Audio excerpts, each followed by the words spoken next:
तो हेलो दोस्त, कैसे हैं आप सब। तो हम सिंगर लव कुश गुण सबसे पहले आप सभी को हमारी तरफ से दिल से प्रणाम है और स्वागत करते हैं आप सभी का अपना यूट्यूब चैनल DRL एंटरटेनमेंट में। तो दोस्तों, आज हम फिर से लेकर आए हैं आपके बीच में भोजपुरी के पावर स्टार पवन सिंह का एक होली का गाना, जो कि सैड सॉन्ग है, जिस एल्बम का नाम है छोड़ के जात बारू जान होलिया में।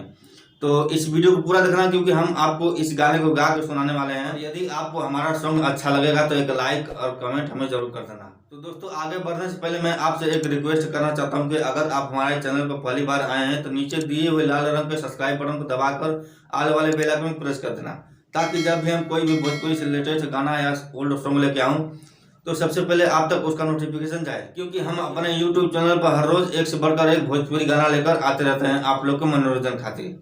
तो चलिए आगे वीडियो करते हैं स्टार्ट। तो दोस्तों, चलिए आपको गाना सुनाने जाता हूँ। इस गाने को हम आपको पूरा सुनाएंगे, तो वीडियो को लास्ट तक देखना।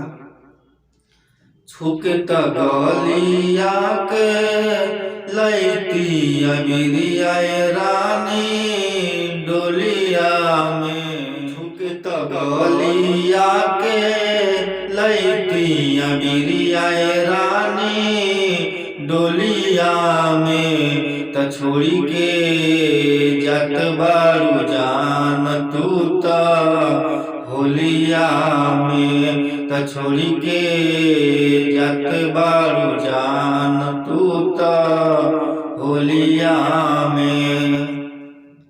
हो जत जाते घुंघटा में मुस्कुरात तू, हो तनी असरा हमरा के तू धरात तू, हो जत जाते घुंघटा में मुस्कुरात तू, हो तनी असरा हमरा के तू धरात तू।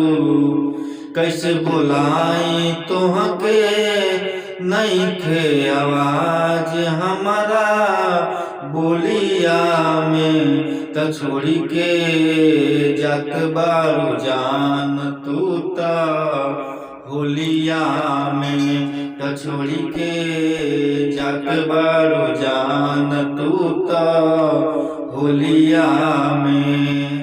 हो कोई लरबी फागुन में अब गाइना, हो बिन तुहरा रंगवा भी कुछ भाईना, हो कोई लरबी फागुन में अब गाइना, बिन तुहरा रंगवा भी कुछ भाईना।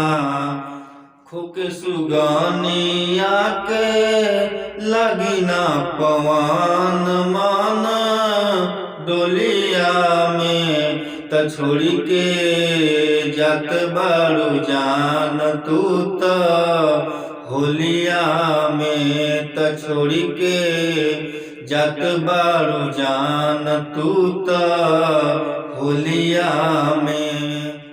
दोस्तों, कैसा लगा सॉन्ग? अगर थोड़ा सा भी अच्छा लगा हो तो एक लाइक और कमेंट हमें जरूर कर देना, और हाँ, जाते जाते चैनल को भी सब्सक्राइब जरूर करना। चलिए आज के लिए बस इतना ही, फिर अगले दिन ऐसा ही कोई रोमांटिक भोजपुरी गाना लेकर आऊँगा आपके बीच में।